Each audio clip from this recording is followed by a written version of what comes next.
You're listening to the Jam Prey Show, all about movies. And today, my guest is Oscar and Emmy nominated documentary filmmaker Amy Berg. And we're going to be talking about her brand new documentary entitled It's Never Over, Jeff Buckley. Welcome to the show, Amy. Hi, Jan. Thanks for having me. Oh, you're welcome. I have been an admirer of your work for many, many years, so I feel very privileged to have you on the show today to talk about this really wonderful documentary. And in case people don't know who Jeff Buckley is, why don't you tell us a little bit about this documentary and why you decided to do uh, a documentary about Jeff Buckley? I mean, go ahead, you go and tell us. Okay. I mean, Jeff Buckley has probably the most famous cover of Hallelujah, Leonard Cohen's song. His version is the one that my mom has on her rotation with her show tunes at her house. So I know that like a lot of people um, know him for that. As a young student of the 90s, will say I was really into the music scene in the 90s, and I discovered his album Grace at that time. And it was this kind of portal to feeling the feels, because everything before that, in my experience, was heavy and hard and kind of aggressive music. It was like the Seattle scene was a big thing, and there was a lot of punk rock, and it was just very aggressive male music. And Jeff Buckley's album came out, and suddenly it was like this beautiful kind of moment for me, at least, of just like listening to this man who sang from his soul, and his lyrics just, his lyrics just touch you on such a deep level. And so I got really into his music, and I saw him once. And then in 1997, I mean, his album was still, in the kind of stratosphere.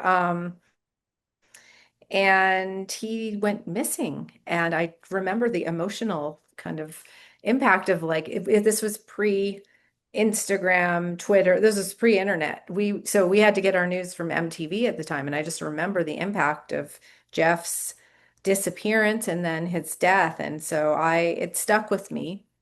And the more I found out about his life, the more I wanted to tell his story. So I pursued it. I pursued it for a long time, almost 10 years. And then I finally was given the email response that I was hoping for after all these years, that his mother was ready to, grant me the rights to the estate. So I started taking this story on. And here we are 5 years later. And you just kept persevering. This was Yes. definitely a project near and dear to your heart. I love this quote in the research is that you said it literally became his, I guess, Grace, his album. It literally became the tear that hangs inside my soul forever. What a That's beautiful it. quote. Yeah, You that's want the one. That's the line you can never like forget. So it's pretty amazing. Yeah, I just so you know, I know you're taping this, but it froze for a second. Does that just mean it's on my side, or it's okay? No worries. Okay. Yeah, I feel like Jeff had an impact on my career in a different way, because I did reach out to his mom every time I finished a film and she wasn't ready. So I kind of feel like he was always with me for my entire career. Like the story never went away. So this is definitely the right time for me and to tell this story. So it feels very much like earned for me. why was his mother, Mary, so reluctant to tell his story? Why did it take her so long to make the decision to allow you the rights to Mhm. go forward with this documentary? It's very raw. I mean, obviously, there's a lot of Mhm. issues between Jeff and his mother, but um, Yeah, but not that different than most no. mother-son relationships. I think it was just about timing, really. I think that um, Jeff's story lives so presently in her heart, and the other women that I spoke with in the film, and his bandmates and people that only met him once. It's like he had a really deep impact on people. So I think that letting go of that is emotional. It's a release that, maybe she wasn't ready for at the time. Interesting. Hmm. I Hmm.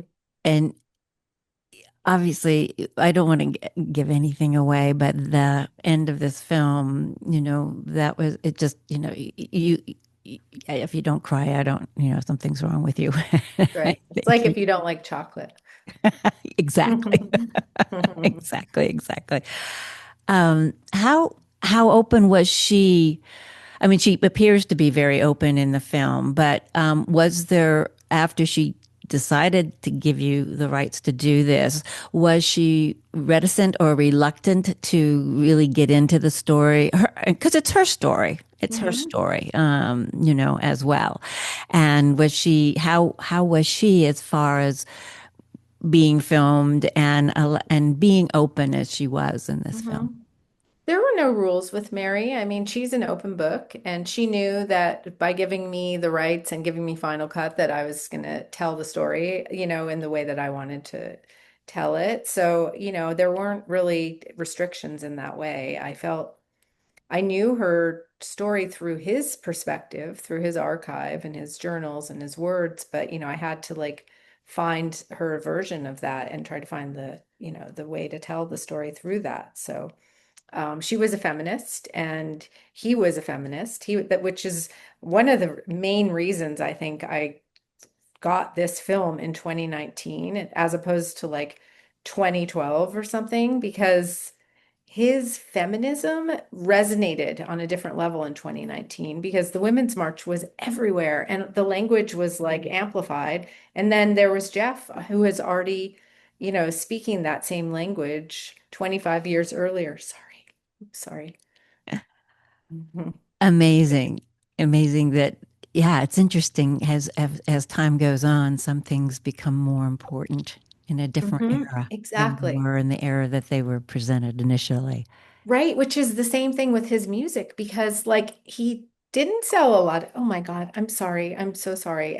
I have this on airplane mode and it keeps ringing. I have to turn off the Wi-Fi. I'm not Sorry, hearing it. I'm not hearing it, so you're okay. okay. So like sorry. Okay, so his music seems to be aging in the same way. It's incredible. He didn't sell that many albums when his album first came out in 1994. And today he's one of the top trending artists online. And it's absolutely incredible that his album, Grace, has entered the Billboard Top 200 charts for the first time in 30 years, 2 weeks ago. Wow.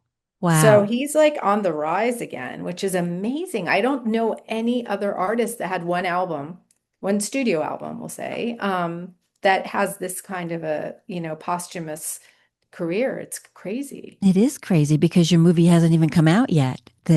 Yeah, This but is there's a big buzz. People are waiting to get tickets. People are like, I saw StubHub is selling tickets to my film. Like they're wow. scalping tickets essentially. Wow. So That's it's kind of amazing. crazy.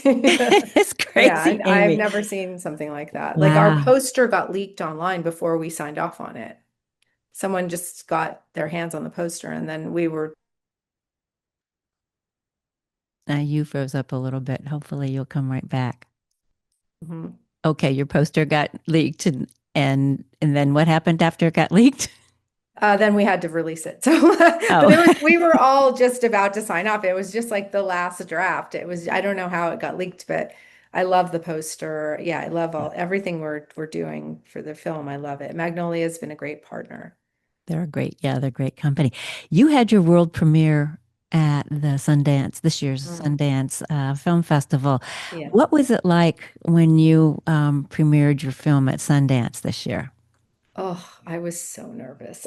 It was amazing. It was definitely the best premiere I've ever had, for sure. Ben Harper came from France to play Hallelujah in the room at the end of the screening. It was such a warm room.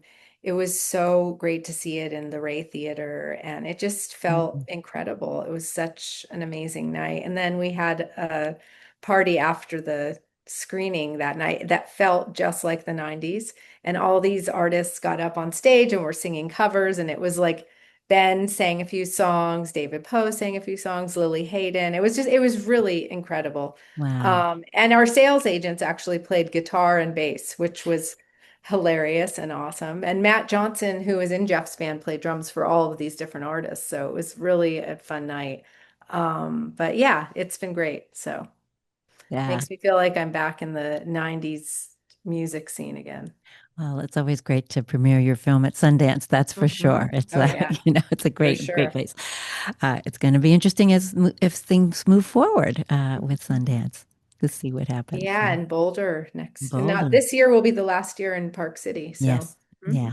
Yeah. So mhm. I used to, well, it's a long story. I used to live in Utah. I worked for the Olympics in Oh, 2002, but I volunteered for Sundance for the whole 7 years I lived there. And oh, then when I launched the show, I went back as press for quite a few years. And so, it was a full circle. So I love Sundance. It's near and dear to my heart. So yeah, it's a yeah. It's great been festival. incredible in Park City. I mean, there's such a community there. There It's is. going to be interesting to see what happens in a different city. It will be. My choice out of the ones that were the finalists was Boulder. I was happy that it was going Mhm. there. So yeah, I definitely want to try to go this year for the last one Yeah, in me too. Park Me City. too. Yeah, no matter what, just to get there and be in that energy with the last one. Mm-hmm. So Totally. why do you think that I mean, I've mentioned to quite a few people about this documentary, and everybody goes, "Oh my God, Jeff Buckley! I really love Jeff Mhm. Buckley," Yeah. and the reaction has been unanimous. Hmm. Truthfully, I mean, people just they go, "Oh, hallelujah!" Hmm. Everybody really has a story or a feeling or a time when they remember listening to him. But why do you think now that there's such a resurgence and a renaissance basically for Jeff Buckley and his music? I think because he really does cut right through all the BS and gets you right where it counts in your heart and your soul. And I think that we're in a very loud, noisy time right now. And I do think the 90s were like that in a different way. We didn't have like our phones with us everywhere, but there was a lot of noise and rebellion and kind of it was very aggressive. And I think that he was the answer to that then. But now I think that because I see who posts videos of Jeff on TikTok and what type of personality he's reaching, I think it's just people want to feel. And Mm, it's, they say like this generation, Gen Z, has less sex than any other generation in the past, and they don't see each other as much, and everything's done through, their social media profiles. And I think he makes things make sense a little bit. So I'm hoping that this will create a more in real life movement, which is what Jeff was all about, was getting lost in real life. yeah, yeah. The way you film this, it's almost like in a very MTV. I want my MTV. Yeah, Yes. you feel that? Yeah, totally. Interesting. Okay, I didn't. Okay, Yeah, cool. Yeah. I really got that feeling with it. But let's talk about Are the you talking about like the texture of the film or like yes, the it's certain style then? the style. There's Yeah, certain, yeah. the Well, we shot it pretty wide and we definitely used a little bit of film grain in post just to like make it feel a little bit more 90s. Yeah, and the animations are all right. like of that era. We kind Yes, of like leaned into what the videos used to look like. We went for like analog days. So it definitely, yes, that I guess MTV is analog days in that way. It was like a cable station in the 90s. yes, yeah, yeah, and it just has that feel. So, you have so much to work with this. There were so many, I'm sure, Mhm.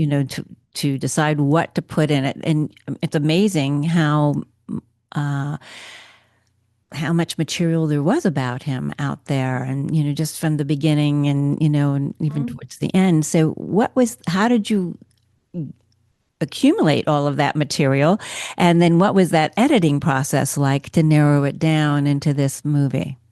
Yeah, it's funny because everyone always says you had so much material, and I just keep thinking, oh, I wish I had more because, you can't really compare it to somebody who might have like passed away 10 years ago, but like it was about finding the emotion. Like there's a ton of material, but finding the actual nuggets. And Jeff was such a live in real life person that it wasn't as obvious as like a stadium tour or something like that. It had to feel very personal. So it took a long time to just get inside of his head. And that then gave us a little bit of authorship to kind of go wider on the performances and such. But I felt slightly cheated by the fact that he left so soon because I would have loved to have seen who he became as a rock star. Those rock star moments were so intimate.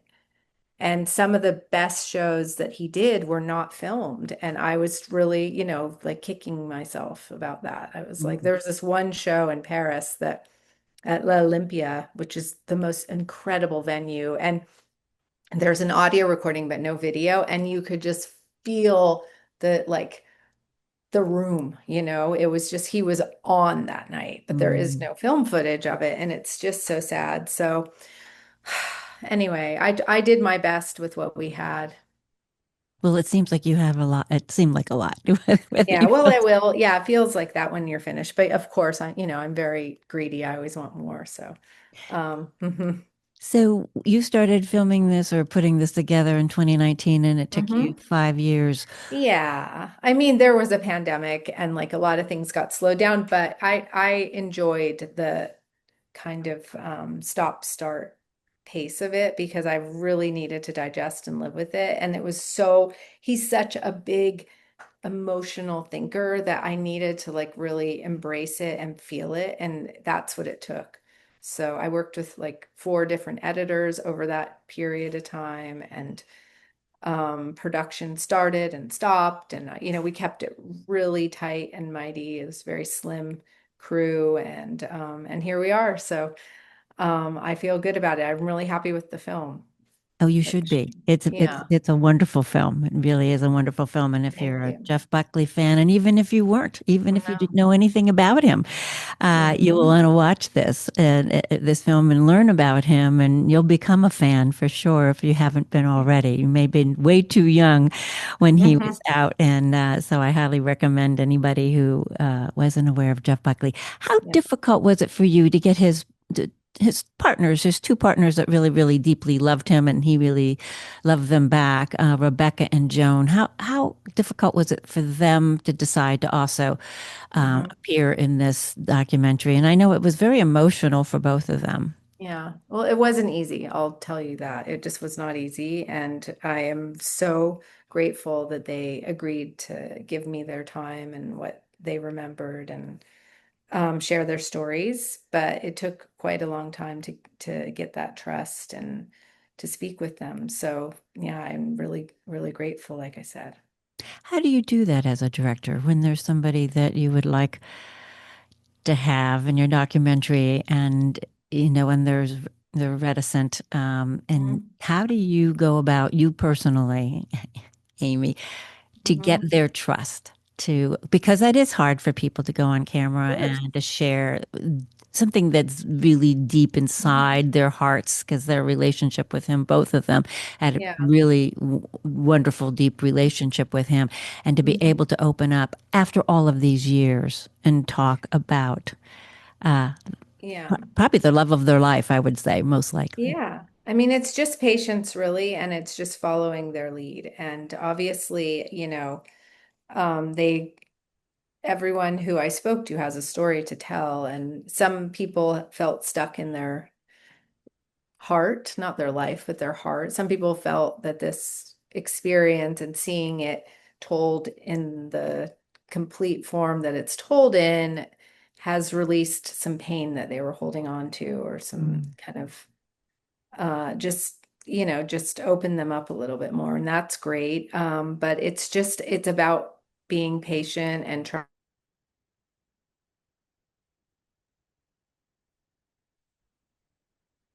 You froze It up again. fortunately worked out. Yeah, it worked out over time. Yeah, well, they are really besides Mary, they are the heart Hmm. and soul of this Well, and film. Michael too, who was, Mm. I mean, he was I'm in a hotel. I can't believe it. I should have had headphones. I'm sorry. They just started vacuuming out the door. Can't hear it. You can't hear it? Oh, No. okay, great. Okay, Yeah. great. hmm No worries. No worries. And Michael, you were talking about Michael. Michael Ty, yeah, he's incredible. And he was, with Jeff from the very beginning, right when he first came to New York and all the way through the end. So they had a very deep bond and like a brotherhood. Yeah. So I'm sure it was hard for him also to open up. Mhm. Brad Pitt is the executive producer on this. How did you get Brad Pitt to be your producer and Plan B as a part of this Well, production? okay, well, Brad actually, when Jeff passed away, Brad helped Mary to get the archive digitized and organized. So he and Mary had a long-standing relationship. We just gave him the credit because obviously, if we didn't have that material, we wouldn't be able to make the film. So that's his like involvement in the film. He was a big fan of, Huge fan, yeah, super fan. Yeah, yeah, talked about it a lot. So yeah, he's a big music fan. yeah. That did not realize that he had that close a relationship with Mary. Yeah. Yeah, it is. What was the most difficult part of filming this? Everything. It's always difficult. Filming is difficult. Like you just want to make sure you're getting everything right. And yeah, it was all difficult, but just like getting to the point of making it work. The edit was hard. It was a long edit, but everything was a step forward. So I was always feeling like we're making progress, but sometimes trying to tell too much story or not enough story. Like it was just a balancing act. So that was the most difficult part. It always is, right? It It always is. always is. Yeah. Where can people see It's Never Over, Jeff Buckley?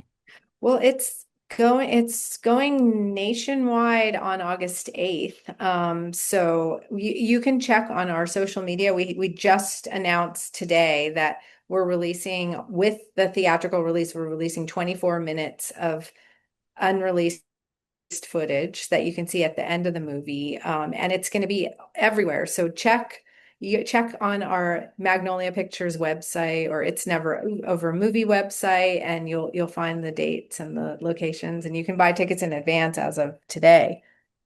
Wonderful, wonderful. Well, thank you, Amy, so much. Thanks, And I wish you Shannon. much success. I think it's going to be a very, obviously, it sounds already that it's going to be a huge success for you. Oh, I hope And so. Thank you so much. I you're, appreciate it. you're so welcome, Amy. Where are you located now? Santa Barbara. Oh, great. Okay, well, I'm sure it'll be playing there. So yeah, Oh, I I'm hope sure. to, yeah, run into you again in the future. Definitely. Thanks. That was Look really forward to nice. Thank you. Take Thank you. care. You Okay, too. Bye bye. bye.